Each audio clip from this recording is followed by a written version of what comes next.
Hi hello नमस्कार मैत्रिणींनो, पुन्हा एकदा स्वागत आहे तुमचं आपल्या चॅनलवरच्या आणखीन एका नवीन व्हिडिओ ब्लॉगमध्ये. मी विद्या अगदी मनापासून तुम्हा सर्वांचं स्वागत करते. सर्वांना श्री स्वामी समर्थ. तर आता माझे चाललेले आहे संध्याकाळची स्वयंपाकाची तयारी. तर इथं दोडका मी चिरून घेतले, दोडक्याची रस्सा भाजी बनवायची आहे. पण त्याआधी म्हटलं तुमच्याशी एक छान युजफुल ट्रिक शेअर करावी. ही जी कढई आहे जी खूपच चिकट आणि काळपट झालेली आहे, खालच्या साईडनी डाग पडलेत भरपूर. ते कसं स्वच्छ करते तर तुमच्यासोबत शेअर करावं. तर मोठी कढई मी साफ केलेली आहे. तर कोणत्या ट्रिकने मी ही कढई पूर्णपणे चमकवते ते तुम्ही पहा आता पुढे व्हिडिओमध्ये. तर पाहू शकता आतल्या साईडनी पण येल्लोइश झालेली आहे कढई, मागच्या साईडने पण पूर्णपणे तेलाचे या कढईला डाग पडलेले आहेत. आपल्या घरात अशी बरीचशी भांडी असतात, त्या भांड्यांना असे डाग पडलेले असतात. ते कसे घालवायचे तर बघा, असा एक पॉलिश पेपर भेटतो.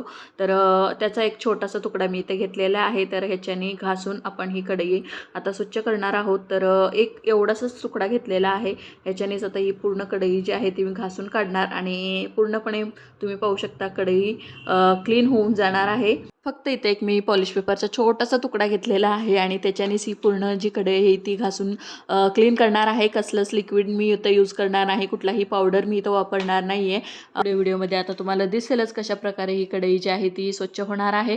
तर म्हटलं एवढी छान युजफुल ट्रिक आहे, म्हटलं माझ्या सगळ्या गोड ताईंसोबत ही ट्रिक शेअर करावी, जेणेकरून ह्याचा तुम्हाला सुद्धा उपयोग होऊ शकतो. जर अशा कढईंना वगैरे पातेल्यांना वगैरे डाग पडलेले असतील तर ते सुद्धा तुम्हाला इझिली क्लीन करता येतील. म्हणून ही ट्रिक मी आज तुमच्यासोबत शेअर केलेली आहे. तर ही ट्रिक कशी वाटली नक्कीच मला तुम्ही कमेंटमध्ये सांगा. आधी व्हिडिओ पूर्णपणे बघा आणि त्यानंतरच मला कमेंट करा तर ही ट्रिक कशी वाटली तुम्हाला. आणि आजचा व्हिडिओ तुम्हाला आवडला असेल तर नक्कीच व्हिडिओला एक लाईक करा. आणि चॅनेलवर तुम्ही नवीन असाल किंवा पहिल्यांदाच तुम्ही माझं चॅनल पाहत असाल तर नक्कीच माझ्या चॅनलला तुम्ही सबस्क्राईब करा. व्हिडिओ आवडल्यास व्हिडिओला सुद्धा लाईक करा. आणि व्हिडिओ कसा वाटला माझा आजचा ते सुद्धा मला कमेंट करून सांगा. चला तर मग बघा तुम्ही ही कढई आता मी कशी क्लीन करते.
बऱ्यापैकी हे स्वच्छ झालेलं आहे. तर आपल्या साईडने पण थोडं घासून घेते, थोडं.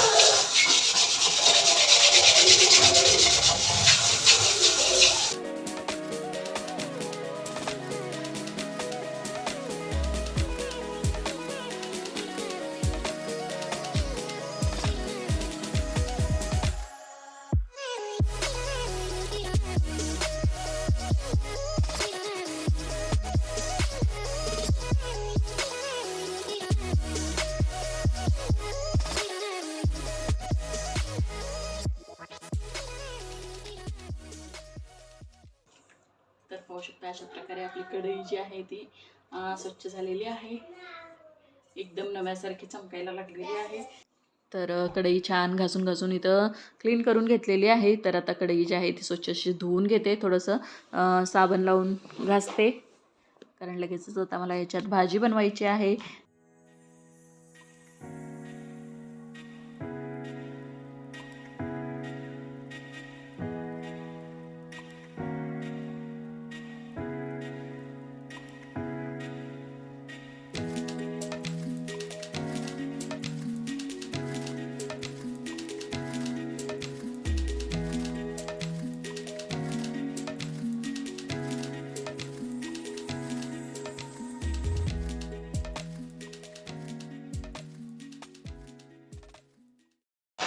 आता आपली कढई छान स्वच्छ झालेली आहे.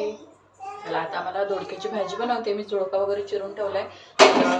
चपात्यांसाठी पीठ पण मळून ठेवलंय आणि भात पण शिजून झालेला आहे. पातेल्यामध्ये ठेवलं होतं मी भात शिजवायला आज. तर भात पण शिजून झालेला आहे आणि मस्तपैकी चपातीसोबत आणि भातासोबत एकच भाजी मी बनवणार आहे. मस्त दोडक्याची रस्सा भाजी बनवते. तर त्याची पण इथं तयारी झालेली आहे. लसूण ठेचून घेते आणि भाजी फोडणीला टाकते. तर मस्त अशी दोडक्याची भाजी बनवून घेते आणि संध्याकाळचा हा माझा स्वयंपाक चाललेला आहे. आणि आता वाजलेले आहेत संध्याकाळचे 5:30 आणि मिस्टर जाणार आहेत नाईट ड्युटीला.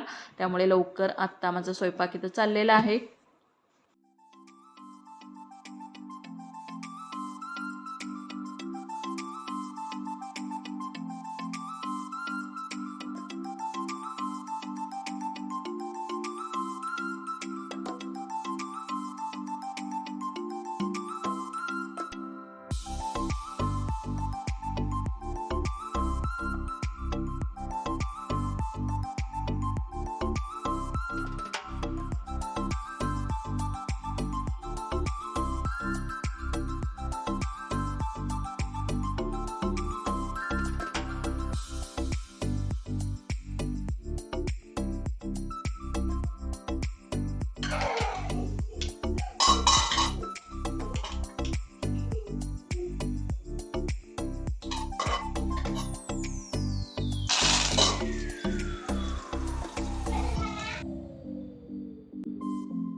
तर भाजी तर फोडणीला टाकलेली आहे आणि दोडक्याचे असे लांब लांब काप करून घेतलेत. तर पातळ भाजीमध्ये असे छान वाटतात लांब लांब काप.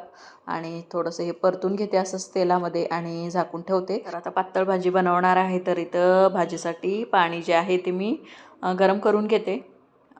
त्यामुळे भाजी जी आहे ती छान होते, छान चव येते भाजीला, पांचट लागत नाही. भाजी किती जरी आपण पातळ जरी बनवली ना तरी भाजी जी आहे ती छान होते.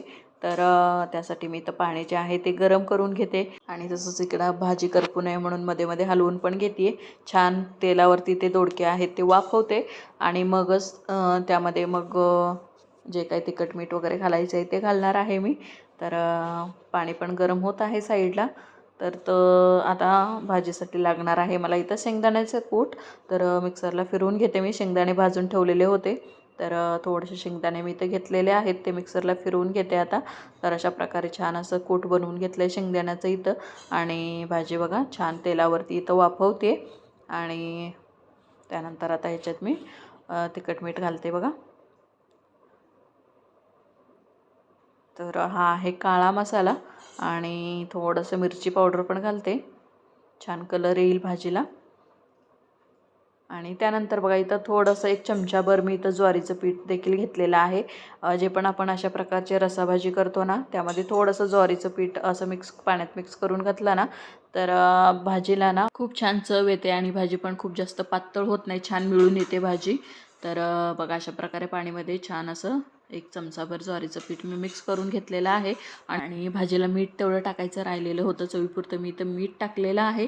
तर आता बाकीचं जे शेंगदाण्याचं कूट बनवून घेतलेलं आहे ते पण टाकणार आहे. त्याआधी हे थोडंसं परतून घेते तेलामध्ये.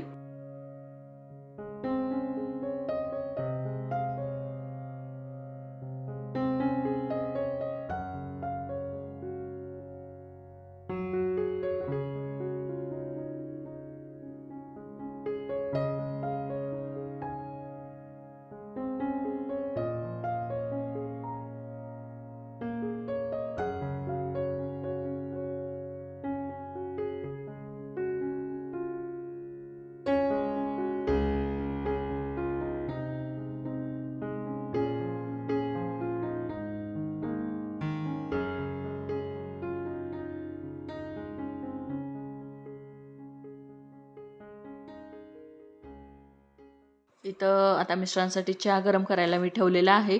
तर मी मगाशीच घेतला होता चहा. तर आज चहामध्ये ना गवती चहाची पानं टाकलेली आहेत आणि थोडंसं सुंठ देखील टाकलेलं आहे आणि छान असा चहा बनवलेला आहे. मस्त झाला होता चहा. तर मिस्टरांना ना गवती चहाची पानं टाकलेला चहा आवडत नाही. म्हटलं थोडंसं त्यांना सर्दी झालेली आहे, म्हणून म्हटलं त्यांना न सांगता आज द्यावं, बरं वाटेल त्यांना थोडंसं. आणि त्यांना कळलं पण नाही, मी तसंच न सांगता दिलं चहा आणि त्यांना चहाची टेस्ट आवडली.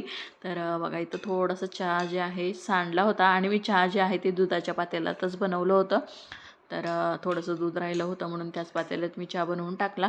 तर बघा इथं भाजी शिजून झालेली आहे. आता वरून कोथिंबीर टाकते आणि आता ह्या साईडला मला चपात्या देखील बनवायच्या आहेत. तर कढई मी त्या साईडला ठेवते आणि भाजीचा चमचा वगैरे ठेवायला एक छोटंसं प्लेट जे आहे ते मी ठेवते. त्यामुळे चमच्याचे डाग इकडे तिकडे पडत नाहीत.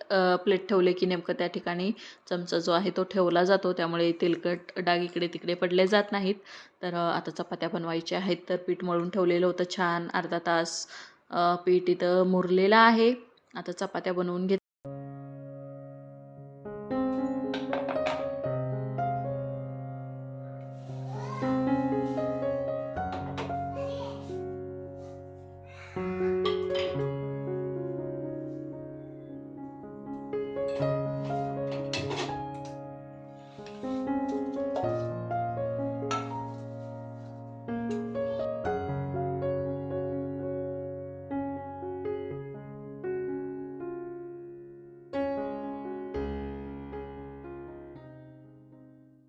माझा जो चपातीचा व्हिडिओ आहे त्या व्हिडिओखाली एका ताईंचा कमेंट आलेला की ताई, माझ्या चपात्या ज्या आहेत मी जेव्हा बनवते त्यावेळेस मऊ असतात, एकदम सॉफ्ट असतात, पण जेव्हा मी बनवून ठेवते नंतर ज्या चपात्या आहेत त्या कडक होतात, वातट होतात, तर काय कारण असेल?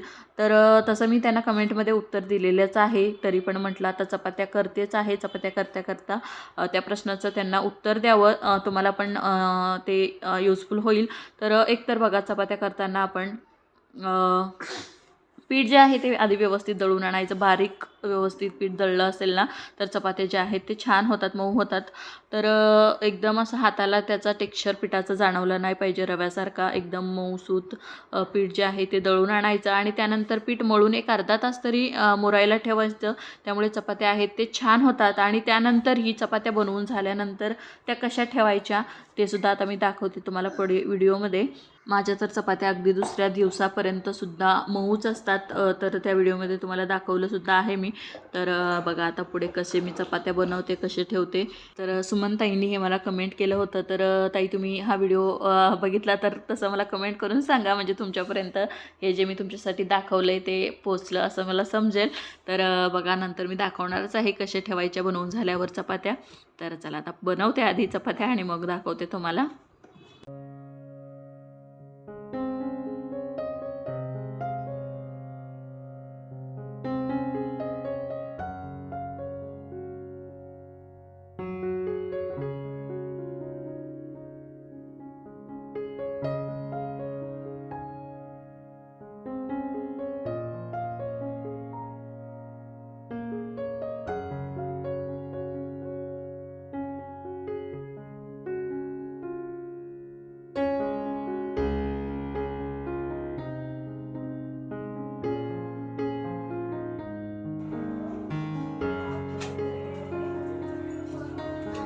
आणि चपाती बनवून झाल्यानंतर पण मऊ राहण्यासाठी काय करायचं पाहू शकता. इथं मी दाखवते आता तुम्हाला. तर हे बघा, अशी ही टोपली आहे माझ्याकडे चपाती ठेवायला. तर त्याच्यात मी खाली एक पेपर घातलेला आहे, जेणेकरून चपातीला खालून हवा लागू नये म्हणून. आणि त्यावरती एक छान असं मलमलचं कापड मी घातलेलं आहे, कॉटनचं वगैरे तुम्ही घेतलं तरी चालेल. तर त्यावर मी अशा प्रकारे चपात्या ठेवते. तर तुम्हाला पाहिजे असेल तसेच मी चपात्या ठेवू शकता, पसरून सुद्धा तुम्ही ठेवू शकता. तर असे जर आपण घड्या घालून चपात्या ठेवल्या ना तर जास्त वेळ मऊ राहतात. तर अशा चपात्या बनवून ठेवत जायच्या.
तर माझ्या चपात्या इथं बनवून झालेल्या आहेत. तर असंच मी थोडा वेळ न झाकता ठेवणार आहे आणि त्यानंतर मी दाखवते मी कशाप्रकारे बनवून झाल्यावर चपात्या झाकून ठेवते ते.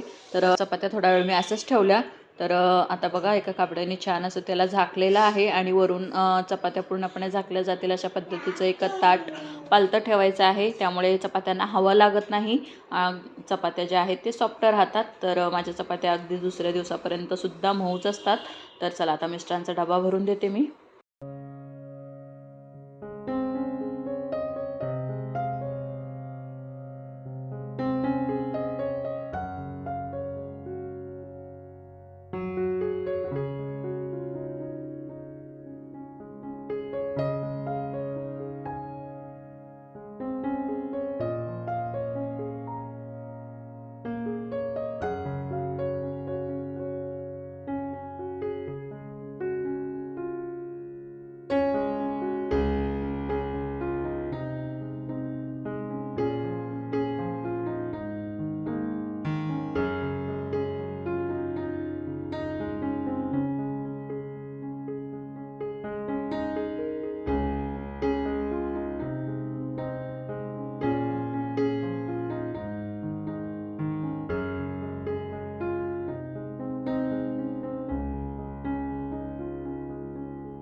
मिस्टरांचा डबा भरून दिला आणि आता अनन्या आणि श्राव्याला फरसाण खायचा होता.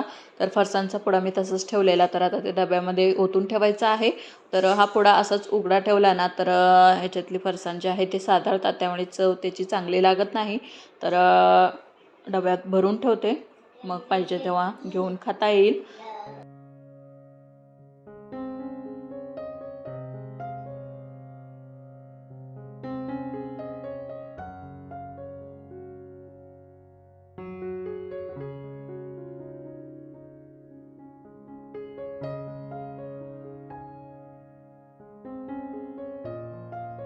तर आता वाजलेले आहेत संध्याकाळचे 7.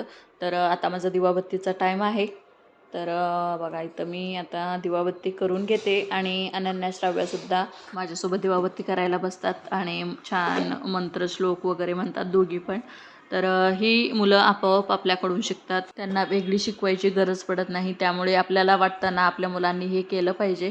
तर त्यासाठी आपण ती गोष्ट करताना त्यांना सोबत घेऊन करायची. त्यामुळे त्यांना पण आपोआप ती आवड निर्माण होते. तर मी दिवाबत्ती करायला देवघराकडे गेले की दोघी पळत येतात. त्यांना बोलवायची सुद्धा गरज लागत नाही. दिवाबत्ती करून छान घरभर अगरबत्ती फिरवून घंटानाद करून घेते आणि मग मंत्र श्लोक वगैरे म्हणून घेतो.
चला तर मग आजचा ब्लॉग मी इथंच एंड करते. भेटते तुम्हाला आणखीन एका छानशा डेली ब्लॉगसोबत. तोपर्यंत खाप्या मस्त राहा, आनंदी राहा, स्वतःची आणि कुटुंबाची काळजी घ्या.